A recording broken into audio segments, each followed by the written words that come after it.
Hello guys! Hello Pisces! Welcome dito sa aking channel, Kabalar na 888. Welcome Pisces! Alamin natin kung anong messages, anong vibration, anong energy para sa inyong lahat. This is general reading, so pwede kang makaresonate. Gamitin mo yung intuition sa panunood. So, tingnan natin yung third week ng June, kung ano ba ang message sa'yo ng third week ng June. From June 15 to 21, ito, 15, 16, 17, 18, 19, 20, 21, okay. June 15 to 21, tingnan natin.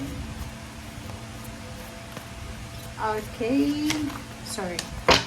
Tingnan natin, Pisces. Thank you sa lahat ng Pisces na patuloy na nanonood dito sa aking channel, sa mga nakaka-resonate. Maraming salamat. Nababasa ko lahat ng mga comments nyo. Thank you guys sa mga comments, lalo doon sa mga nakaka-resonate. Okay, Pisces. First card mo dito is distance. Distance is number 2. It's balance card. It's balance energy.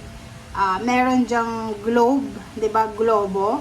Merong boat siya, or masasabi natin na ship siya kasi malaki. Sinasabi ng bara sa'yo dito na merong mga Pisces na possible na magta-travel around the world, or from the Philippines to other country, or from the other country to the Philippines this week na to. Okay, from June 15 hanggang 21.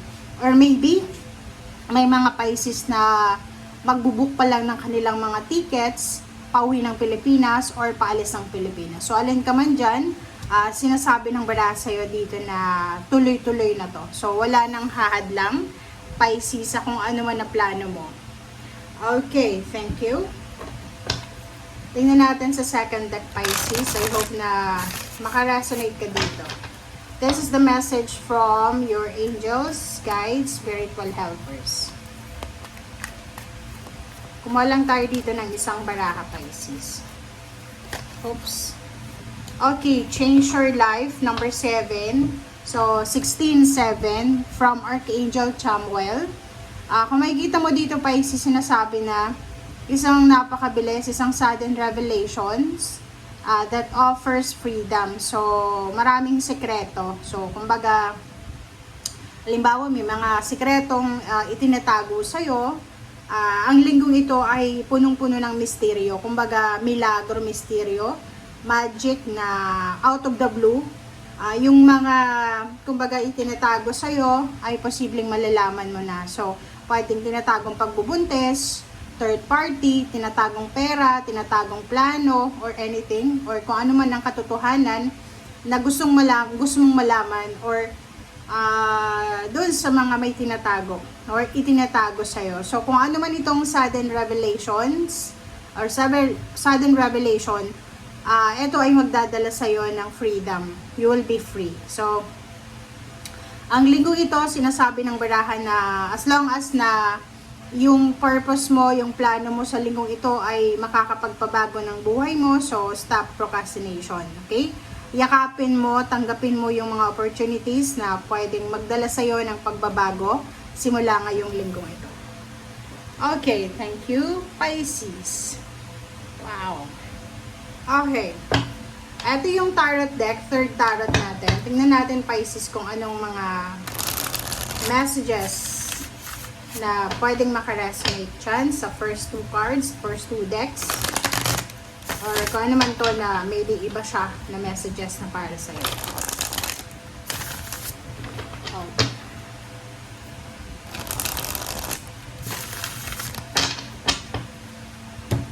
Oops, sorry. Okay, first card tayo, Pisces. Wow, congratulations. Congratulations sa mga Pisces kasi simula ngayong June 15 na to, merong victory, success, recognition, awards, rewards. Maybe you are in the other country, like international, nasa Europa ka ba, America, Canada, or nasa Middle East, or nasa Southeast Asian countries na nagtatrabaho, or kano man. sinasabi ng barahan na kung ano man tong ginagawa mo sa ngayon, okay, kung ano man itong pinagkakaabalahan mo sa ngayon, Pisces, ito ay magdadala sa'yo ng happiness, ng pera, ng chance. Diba? So, congratulations sa inyo. This is the manifestation of good wealth. Diba? Parang kung ano man ito, Pisces, na ginagawa mo sa ngayon, posibleng ito ay, kumbaga, may good karma na ibibigay sa'yo. Siyempre, pag sobra kang masipag, sobra kang matipid, talagang makakaipon ka ng pera. Sa relationship naman, kung alam mo ayusin, balansehin yung relationship mo, siyempre, magiging maayos ang relationship mo. 'Di ba? So, ihanda ang sarili para sa upcoming, incoming victory and success, recognition, awards, rewards, transformation, na pwedeng magpabago sa takbo ng buhay mo. Okay, thank you. Second card natin is Ace of Discs. Yung Ace of Discs is Ace of Pentacles siya. So, sinasabi ng Ace of Pentacles na to na isang job offer ang posibleng tatanggapin mo or isang business idea ang posibleng sisimulan mo. So, nakikita natin dito na this week makakahawa ka ng pera. So, kumbaga, like for example, if you're waiting for a lump sum of money, may possibility dito na makahawa ka or matanggap mo yung lump sum of money na minamanifest or hinihintay mo. Meron din ditong Pisces na, like for example, feeling nila drained and exhausted na sila sa ginagawa nila. Like paulit-ulit na lang yung trabaho na ginagawa nila sa araw-araw.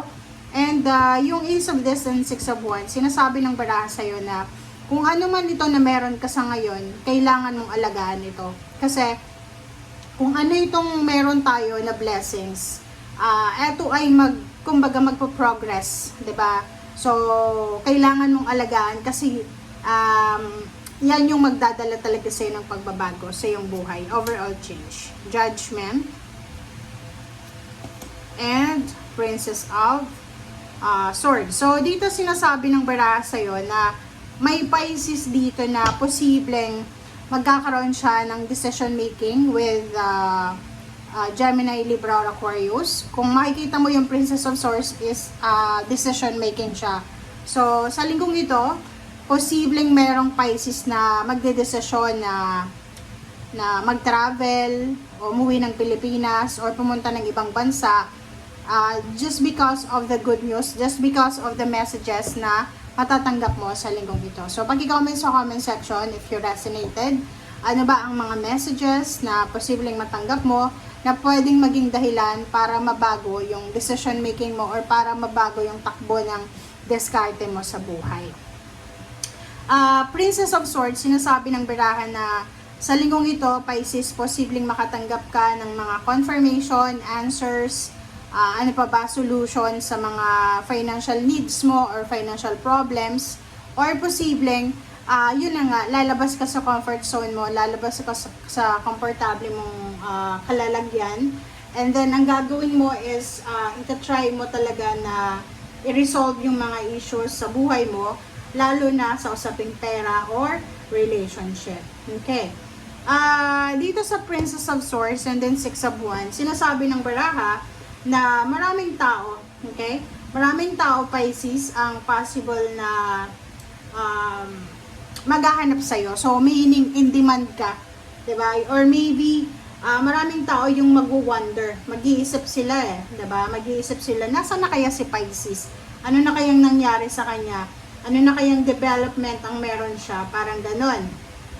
So, dito sa barahang to, sinasabi ng baraha sa'yo na kung halimbawa na nasa likod ka ng ingay ng mundo, yun nga, from your previous reading, naglagay ka ng boundary sa paligid mo, and medyo naglaylo ka, diba? Like social media, wala kang mga posts, or maybe sa communication, hindi ka masyadong nakikipag-chat or nakikipag-call. So, just use your energy, use your time, use this momentum, diba? Para makuha mo yung victory and success. Kung unemployed ka, oras na para magdesisyon ka na maghanap ng trabaho. So, mag-research, magsaliksik kung saan ka pwedeng makakuha ng trabaho.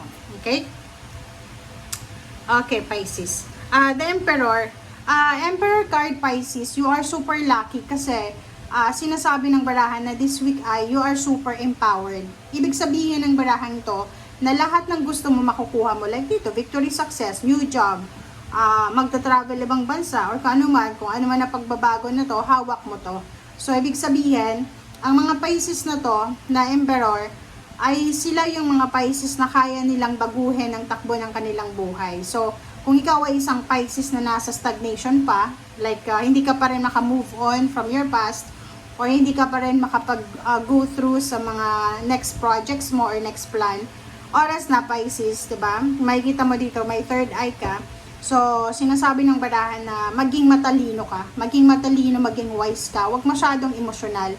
Kasi, sa mga Pisces, kayo ay water sign, pag ginamit nyo yung emotion nyo, talo kayo. So, hindi sa pagiging selfish, hindi sa pagiging self-centered, ngayong linggong ito, simulan mo yung pagpaprioritize sa sarili mo. Kasi, yung power na yan, is sa'yo yan eh. 'Di ba? Like, you have the power, the energy to manifest good things in your life. So, minsan, 'di ba, may mga pagkakataon na mag-isa kang nagsasacrifice, mag-isa kang nagtrabaho, but pag mayroon ng success, marami nang nakikijoyride sa'yo or nakikijoin sa'yo. So, dito sinasabi ng baraha sa'yo na gamitin mo yung energy mo para sa maganda. And at the same time, if ever makatanggap ka na ng victory and success, isipin mo na deserve mo na i-treat ang sarili mo and deserve mo yung success na to. Kasi nagtrabaho ka, nagsikap ka, nagpuyat ka, lahat ginawa mo para dito. Okay? Wow! Congratulations, Pisces. Pisces, sinasabi ng barahan na usaping relationship, usaping financial, pwedeng, yun nga, stability to kasi 44. So, sinasabi ng baraha sa'yo na congratulations talaga, Pisces. It's either may bago kang trabaho, may bago kang negosyo, tumaas yung sweldo mo, tumaas yung posisyon. It's either may wedding anniversaries kayong isi-celebrate sa linggong ito. It's either ikakasal ka, June bride, or maybe June groom, parang ganon. Or maybe meron sa inyo ditong tawag dyan, celebration, family celebration, may reunion, merong happy news, merong invitation about wedding, about birthdays, about housewarming, about everything na related sa celebration. Okay. So, Queen of Cups, sinasabi ng baraha sa'yo dito na sobra-sobrang kalmado. So, wala kang dapat na ipag-alala, wala kang dapat na ipag-panic kasi ang linggong ito ay sobra-sobrang positive para sa'yo. So, ibig sabihin yan, lahat kaya mong i-manifest. Kumbaga, yung mga gusto mo sa buhay ay uma-align na talaga siya. Nag-align siya sa kagustuhan din ng universe. So, Queen of Cups, kung makikita mo yung Queen of Cups dito, is you're raising your cup. Diba? Raising your cup, parang plus, tingnan mo. You're raising your cup, tapos mayroon ditong celebration. Marami kang isa-celebrate. Parang sinasabi mo na cheers for goodness, for good health, for success, for victory. Parang ganon. So, sinasabi ng Queen of Cups sa'yo na deserve mo to. You deserve it, Pisces. Parang nakakaiyak yung message mo, diba? Kasi, for the past few months or years or maybe weeks na nakaranas ka ng mga problema, emotional, financial, or spiritual, or anything, or physical health problems. But etong baraha mo na to na nagsasabi sa'yo ngayon na makaka-recover ka sa mga bagay-bagay na nawala sa'yo, sinira sa'yo, ninakaw sa'yo, or kung ano man na nawala sa'yo. Okay? Okay, Prince of Swords. So, nandito yung Princess of Swords and then Prince of Swords. So, this is the manifestation message na nagsasabi sa inyo na puro na lang goodness, good news, parang ganon. So, expect good news, expect happiness, expect good things, good answers, answered prayers, parang ganon, ang matatanggap mo sa linggong ito. Kasi, nakakota ka na eh, 'di ba? Parang sinasabi ng baraha sa'yo, nakakota ka na sa negativity and toxicity for the past few months. So, oras naman para ma-enjoy mo yung positive. 10 of Discs, lump sum of money, and 3 of Cups. So, there's a celebration about success. It's either ikaw yan, it's either yun na nga, pwedeng meron kang matatanggap na sobrang limpak-limpak na salapi, It's either nagbibenta ka ng bahay, ng lupa, ng sasakyan, may negosyo ka, or pwedeng lilipat ka na sa bago mong bahay. Fully paid na yung binabayaran mong bahay, or lupa, or even sasakyan. So, yun na nga. So, these two cards, manifestation siya ng victory and success celebration. So, sa mga Pisces dyan na nag-i-expect kayo ng napakalaking halagang pera, makakatanggap kayo niya ng good news. And doon sa Pisces na like for example, kung unemployed ka, retired ka na, pwedeng yung asawa mo, yung anak mo, yung balita na yan is from them na sinasabi na you will receive success. Okay? And emotionally, Ten of Swords is closure. Diba? So, balikan natin yung reading mo from the previous reading na merong Ten of Swords, diba? Yung parang binackstab ka, niloko ka, but now you're recovering. Or you recover from pain, from pagiging traitor nila, diba? Yung parang feeling abandoned, feeling mo lost, feeling alone. So, ngayon makaka-recover ka. So, you're recovering from financial stress, emotional stress, physical stress, and then spiritual stress. Okay? So, tingnan mo itong Ten of Swords. 10-10, sinasabi na kompleto. So, emotionally and financially, you will recover and you will accomplish things, especially like happiness and balance. Okay. And the Sun. The Sun card, sinasabi ng baraha sa'yo dito na yun na nga Pisces. Parang, di ba kung naalala mo yung baraha ko from New Year, di ba? Sabi ko sa'yo na yung reading mo talaga nagsasabi na parang from January until April, marami kang pagdadaanan na problema. But from starting May, June until next year, sinasabi na parang ano siya, parang dire-diretso, 'di ba? 18 months, mag-count ka ng 18 months from May until I don't know kung until when yung 18 months ng May. May 2025, 26 ba or 27, basta ganun.